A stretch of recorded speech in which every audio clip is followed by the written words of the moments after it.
sobat dan kerabat semuanya, kita lanjutkan ya. Ini pada sesi terakhir ya. Tadi ada dari pertanyaan dari Flor sudah dijawab. Tapi saya ingin banyak sekali perdebatan kita ya, Bung Boni, Bung Rocky dan juga Asvin.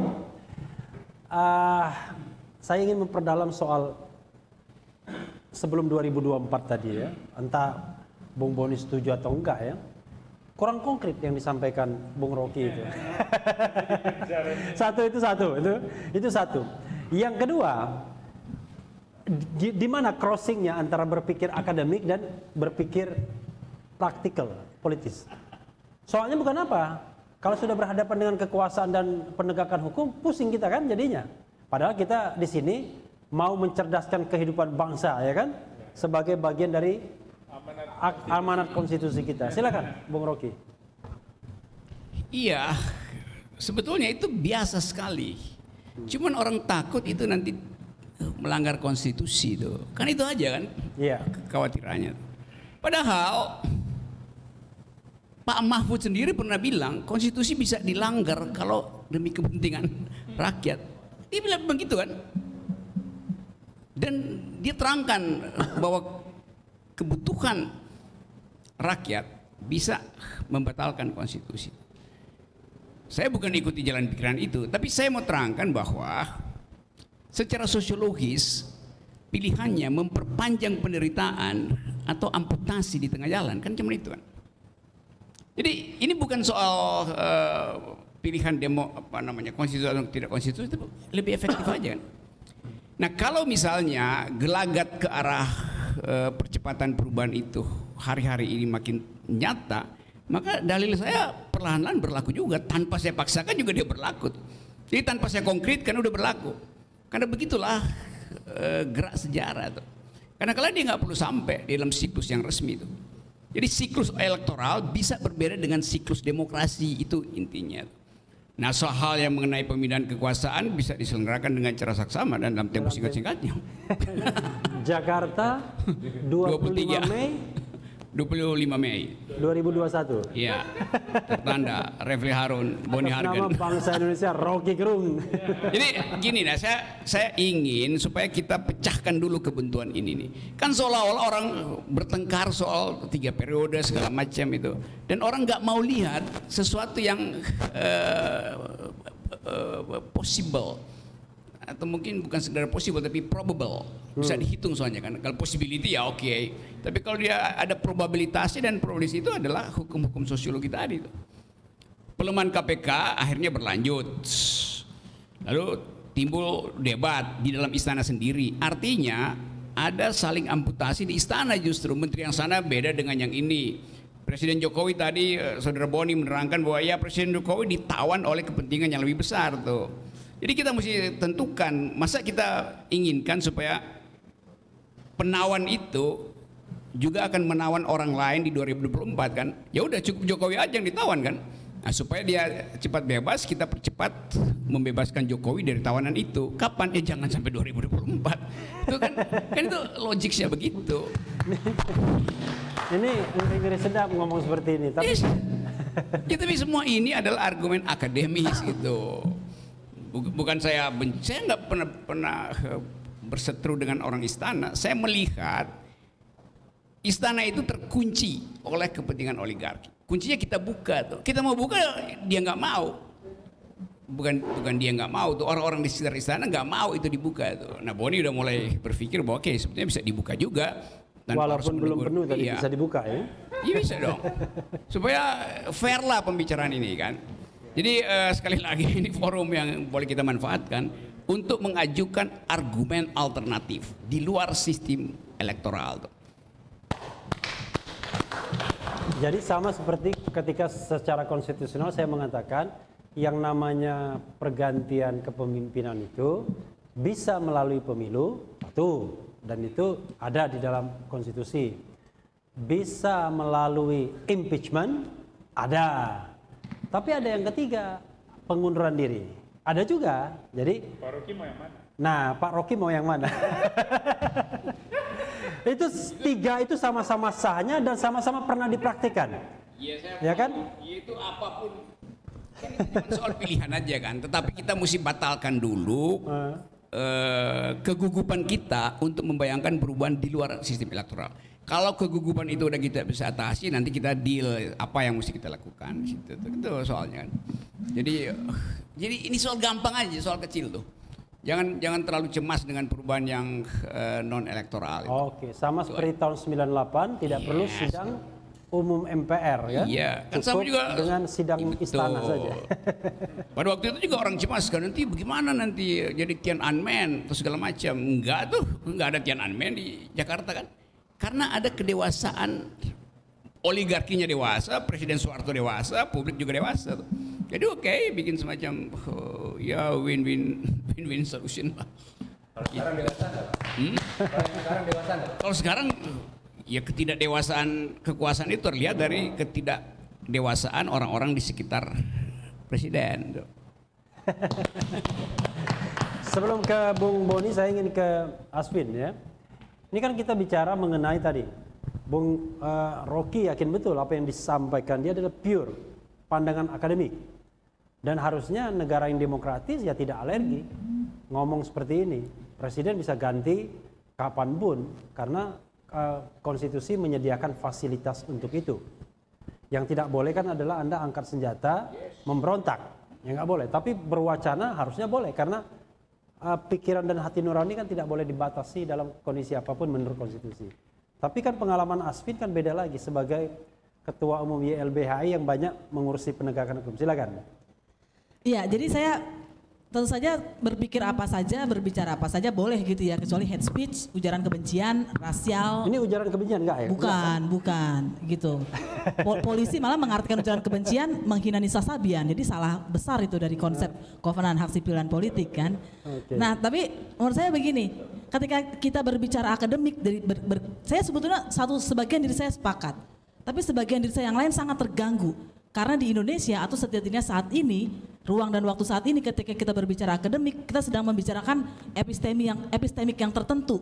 Dan itu tidak menyangkut masyarakat adat yang sudah punya keluhuran kebijaksanaan ilmu.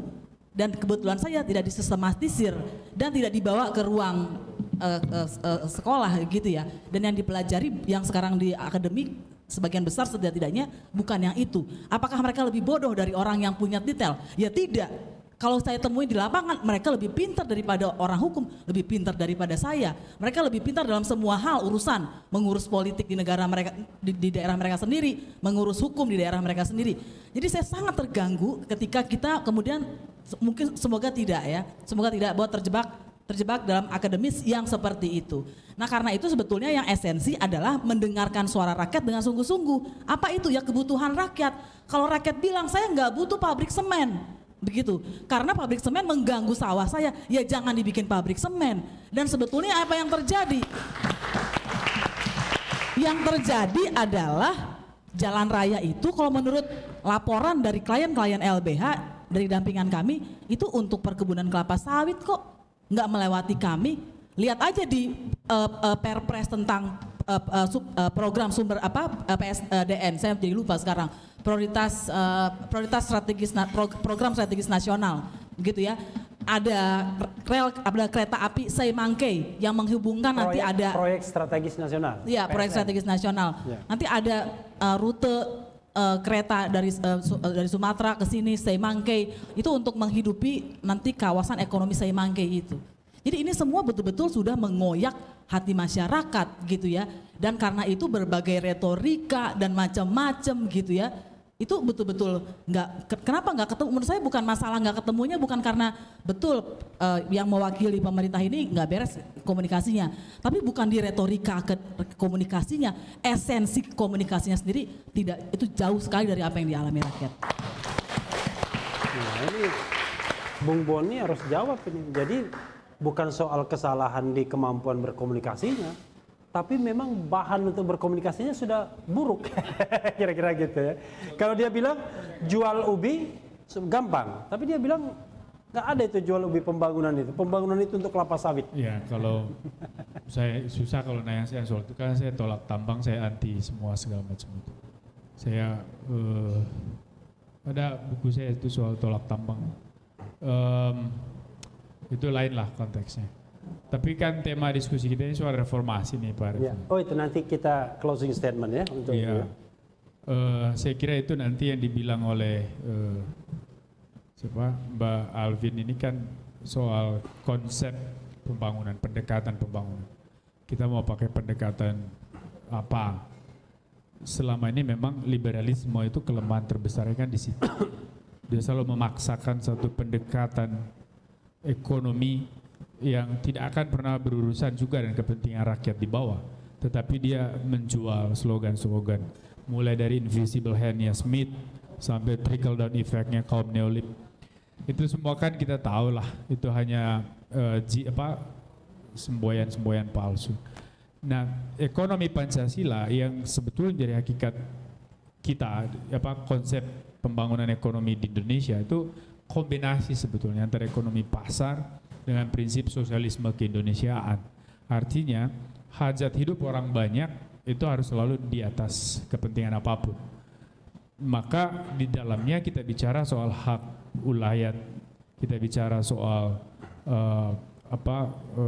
keistimewaan lokal, kita bicara soal local wisdom dan segala macam, dan pembangunan harus memperhatikan dan respect terhadap itu. Saya setuju itu. Makanya di NTT ini Pak Refli ada pemaksaan kemarin untuk bangun pabrik semen, kan kita tolak juga itu. Sebelumnya juga tambang emas dekat Komodo itu toh, kita tolak keras, meskipun ditambang diam-diam juga sebelumnya dari 2005. Nah tapi saya mau mengatakan bahwa ini saya kira jauh lah dari persoalan Pak Jokowi, karena Pak Jokowi sendiri juga sangat peduli dan isu lingkungan, dan ini relatif kebijakan pemerintah daerah biasanya, ya, yang juga punya pengaruh untuk mempengaruhi kementerian terkait lah di pusat untuk dalam proses perizinan. Itu saya perhatikan di beberapa kasus itu selalu konspirasinya di situ untuk izin tambang dan segala macam itu. Makanya ketika masuk ke ranah istana, presiden tahu dalam isu strategis biasanya ditolak itu dan dilarang itu dilanjutkan. Saya mau bilang kembali ke tema kita bahwa reformasi kita ini kan masih berlanjut, tidak akan selesai juga dalam waktu dekat, saya nggak percaya. Tetapi bahwa dalam perjalanan ini kita sudah sampai pada satu titik pencapaian yang luar biasa. Butuh apresiasi karena kemajuannya jauh lebih baik menurut saya daripada katakanlah Filipina, di Myanmar apalagi, Laos dan sebagainya. Untuk kawasan Asia Tenggara kita termasuk negara demokrasi yang cukup maju. Ya. Bahwa masih banyak persoalan, ya. Nah, apakah kita harus cemas nanti KPK dibubarkan? Ya, sepanjang korupsi itu masih menjadi persoalan serius, jadi dia tidak akan dibubarkan. Kenapa? Itu artinya demokrasi kita belum matang, transisi ini belum selesai. Makanya harus dipertahankan ketika persoalan-persoalan itu tidak bisa ditangani oleh institusi-institusi lama itu. Nah, kapan transisi ini harus berakhir? Ya, ketika semua ini sudah dewasa, institusi-institusi utama ini juga bisa menjalankan perannya sendiri secara maksimal optimal. Jadi tidak perlu dibantu oleh lembaga-lembaga tambahan. Tetapi kan tidak ada juga ukurannya kapan itu selesai. Ya. Dan demokrasi itu hidup, sistem demokrasi itu hidup oleh kritik-kritik juga, oleh pertentangan, oleh perbedaan. Makanya saya bilang merawat ruang diskusi, merawat keberbedaan kita di dalam berpikir, pilihan itu juga baik. Tetapi ada perbedaan yang sangat serius dan sangat problematik, yaitu perbedaan yang berkaitan dengan ideologi negara. Maka kita tidak akan pernah bisa tolerir misalnya dengan kaum teroris. Kita tidak akan pernah bisa tolerir misalnya dengan kelompok separatis, dengan kelompok radikal, karena itu bicara soal fondasi dari sebuah konstruksi negara bangsa. Nah itu persoalan, dan itu harus ditangani. Dan kita tidak akan pernah toleransi dong dengan koruptor. Maka penegakan hukum harus jalan. Ya kan begitu. Penegakan hukum harus jalan. Nah sekarang bicara soal media sosial. Selama ini yang ditangkap oleh polisi juga orang-orang yang menyebar hoax kok. Bahwa di titik lain dia adalah seorang tokoh bagi kelompok tertentu, ya. Tetapi kan dia ditangkap bukan karena dia tokoh, tapi kan ada tindakan-tindakan di ruang publik yang dianggap melanggar undang-undang. Nah makanya diproses, ditangkap. Nah, artinya bahwa kita harus juga fair lah melihat ini. Toh juga yang pro pemerintah juga yang melakukan pelanggaran yang sama juga kan ditangkap juga. Misalnya? Ya saya nggak usah sebut satu-satu lah, kan Bapak ahli hukum tahu lah semua itu. kasus-kasusnya. Ya, saya tentu sangat Soalnya membela. agak sulit menyebutnya. Saya tentu soalnya. membela Pak Jokowi yang bagi saya presiden terbaik sepanjang sejauh ini lah dalam sejarah kita. Tetapi saya tidak mengatakan bahwa kepresidenan orang-orang di sekitarnya itu baik. Saya nggak mengatakan itu. Saya cuma mengatakan bahwa Presiden Jokowi itu orang baik. Maka saya sedih ketika di ruang-ruang diskusi saya perhatikan seperti yang saya katakan, orang-orang yang mewakili yang berseberangan dengan Pak Rocky itu gagal masuk di frekuensi berpikir Rocky. Bagi saya itu menyedihkan karena seorang Jokowi yang hebat kok bisa diwakili oleh orang yang begitu saja. Makasih. Saya ingin reserve Bung Rocky untuk closing statement terakhir. Sudah selesai closing statementnya. Mungkin Asvin dulu untuk closing statement mengenai arah reformasi kita. Tidak perlu membahas lagi Bung Boni, nanti dia akan balas lagi sejak selesai kita. Tapi lebih pada pemikiran refleksi ke depan. Silakan. Iya, jadi buat orang kebanyakan dan banyak ini orang kebanyakan karena dia banyak dan tidak ada di istana, tidak ada di DPR, dan yang datang ke LBH atau yang datang temannya yang datang ke LBH, para mahasiswa dan lain-lain, reformasi sudah menjadi lelucon. Kata reformasi, udah enggak, ini bukan masa reformasi lagi. Ini setengah kaki kita sudah ada di masa pemerintahan otoritarian, siapapun yang berkuasa, gitu. Tidak ada lagi check and balance. Saya pakai baju tes wawasan kebangsaan, belum lolos tes wawasan kebangsaan karena pendiri Oikumene itu di KPK bisa difitnah Taliban dan diiyakan publik, begitu ya. Itu kan nggak masuk akal sama sekali. Dan apa yang terjadi saat ini sebetulnya adalah litsus model baru. Jadi kita harus hati-hati. Politik dimakan taktik. Kita pikir kita sedang melakukan kebaikan, tapi sesungguhnya kita sudah mengundang musuh lama itu masuk lagi dan dia nggak bisa pernah kalau sudah masuk tidak akan mau keluar lagi dan tidak ada demokrasi lagi. Terima kasih. Jadi jangan coba-coba mengundang anasir yang kita kritik atau kita koreksi tahun 98 gitu ya. The last but not least. Oke, Refli dan teman-teman Asvin, Boni. Kalau saya ucapkan kritik, itu reaksi dari kekuasaan, bahkan dari lingkaran paling dekat kekuasaan, bunyinya standar. Kalau zaman Orde Baru, kepala lu udah hilang, Rok. Jadi, Fajrul ngomong begitu. Siapa lagi? Macam-macam itu. Irma Caniago juga ngomong begitu. Iya, siapa yang sorban si.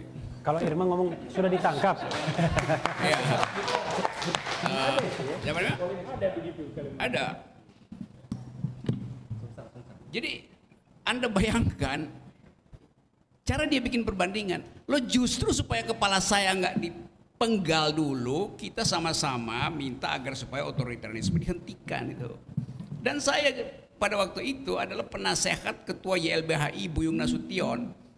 Saya masih ngajar di UI, saya bawa mahasiswa saya untuk ikut demo di Semanggi. Satu waktu, ini supaya ada cerita kecil gitu ya.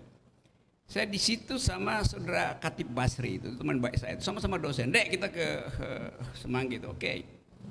Lalu di Uber sama Brimob, mungkin peluru karet. Saya bilang saya tahu jalan lompat di belakang Atma Jaya, kampus Atma Jaya itu parkirannya, gue tahu dia, lu ikut aja tuh. Ada saya, ada Dede, ada Syahrir itu. Syahrir almarhum. Iya, dia juga dosen FEU itu. Jadi kita dosen bertiga, bawa mahasiswa ke situ. Kita lompat belakang pagar Atma Jaya dengan anggapan di belakangnya adalah jalan yang sekarang Hotel Aston. Ternyata itu selokan dalam. Jadi kita tiga-tiga masuk. Begini. Tapi cuma dengan cara itu menghindari peluru, mungkin peluru karet, tapi kalau kena kan benjol juga. Jadi orang yang ngomong bahwa kepala lu udah hilang, itu dia ada di mana pada waktu itu? Jangan-jangan ada di seberang kita, yaitu Pam Swakarsa. Coba tanya sama Ngabalin, dia di mana pada waktu itu? Saya nggak yakin dia ada di Atma Jaya, pasti ada di seberangnya tuh. Jadi beginian ini yang otaknya terbatas, hanya ingin stop kritik dengan dalil itu. Anda udah hilang. Justru supaya nggak hilang, kita bikin demokrasi itu sustain sampai sekarang tuh. Sustain. Tapi kita mesti fair mengatakan bahwa waktu kita bikin reformasi, di benak kita sebetulnya adalah revolusi. Tapi kata revolusi terlalu berbahaya, maka dicarilah kata yang lebih lembut, reformasi. Akibatnya begini memang, nggak ada kalau kita bilang revolusi artinya perubahan kualitatif, kualitasnya berubah dari otoritarian ke demokrasi. Kalau kita pilih reformasi, yang berubah adalah perubahan kuantitatifnya aja. Aktor. Ya, aktor, culture segala macam. Tapi basis oligarkinya nggak berubah. Jadi begitu kita sebut reformasi, mental kita sebetulnya udah ciut sedikit gitu. Sehingga kita cuma memperoleh perubahan yang sifatnya kuantitatif. Kalau dalam ilmu teknik namanya perubahan di tingkat fisika, bukan kimianya yang berubah, fisikanya aja yang berubah. Itu konsekuensinya waktu kita pindah dari Orde Baru ke reformasi, mental korup ini carry over ke dalam sistem sekarang itu, dan sekarang dia masih ada di situ kan. Nah, karena itu saya mau terangkan bahwa kalau kita bilang transisi ke demokrasi, kalau kata transisi itu, kalau transisi apa sih? Transisi artinya keluar dari untuk masuk ke, kan itu namanya transisi kan. Nah, kita baru keluar dari, belum masuk ke gitu. Nah, itu soalnya tuh. Nah, sekarang untuk masuk ke, mesti dibuka pembicaraan ruang publik yang diperluas, kritik, supaya semua pikiran bisa dihasilkan di situ, diproduksi ulang bahkan. Jadi kita masih melayang-layang seorang ini. Iya, kita masih berada di halaman demokrasi itu. Dan karena itu ya udah kita terima aja fakta ini sebagai ya kedunguan kekuasaan untuk menghasilkan ulang demokrasi. Dan saya mau terangkan itu dengan memanfaatkan statistik dunia yang menerangkan bahwa memang seluruh indeks itu buruk gitu. Jadi kalau malam ini kita bicara tentang reformasi, dititi atau dikhianati, itu sebetulnya semacam pengulangan dari kegagalan kita untuk memilih mau revolusi atau mau reformasi. Bahkan lebih berbahaya yang terjadi bukan reformasi, sekedar restorasi itu, ganti-ganti kecil doang gitu. Jadi sekali lagi di kereta api. Iya itu, dan semua ada di gerbong yang sama tuh. Jadi sekali lagi bagus juga bagi generasi berikut untuk memikirkan ulang bahwa Indonesia harus dihasilkan secara lebih kualitatif gitu, bukan sekedar kuantitatif. Ini cara berpikir yang 1 menit ya, 1 menit sebelum kita closing. Saya melihat cara berpikir Pak Rocky ini kan cukup serius. Kalau tadi Pak Rocky bilang bahwa kita baru pindah, baru pergi, kita belum masuk ke dalam fase demokrasi.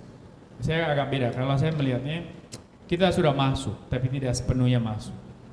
Karena sebagian tuh artinya bahwa kepalanya masuk, kakinya pembangunan infrastruktur demokrasi itu sudah sukses. Penguatan nilai pada segmen tertentu sudah sukses. Kalau nggak mungkin orang seperti Pak Jokowi muncul kan jadi presiden.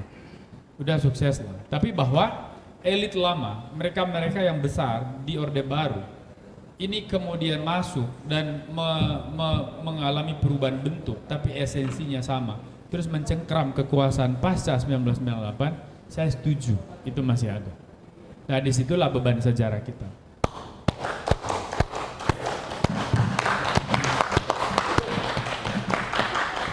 Kalau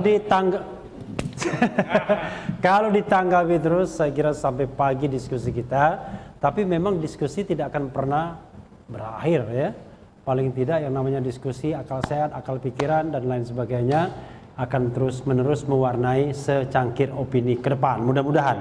Dan mudah-mudahan tidak akan ada larangan-larangan dan lain sebagainya. Karena saya mengatakan kita boleh beda pendapat, yang paling penting adalah tidak dilarang. Ya. Justru beda pendapat tidak apa-apa, yang repot itu adalah kalau kita dilarang berbeda pendapat atau tidak boleh berbeda pendapat. Kita akan saksikan secangkir opini pekan depan, insya Allah. Wassalamualaikum warahmatullahi wabarakatuh.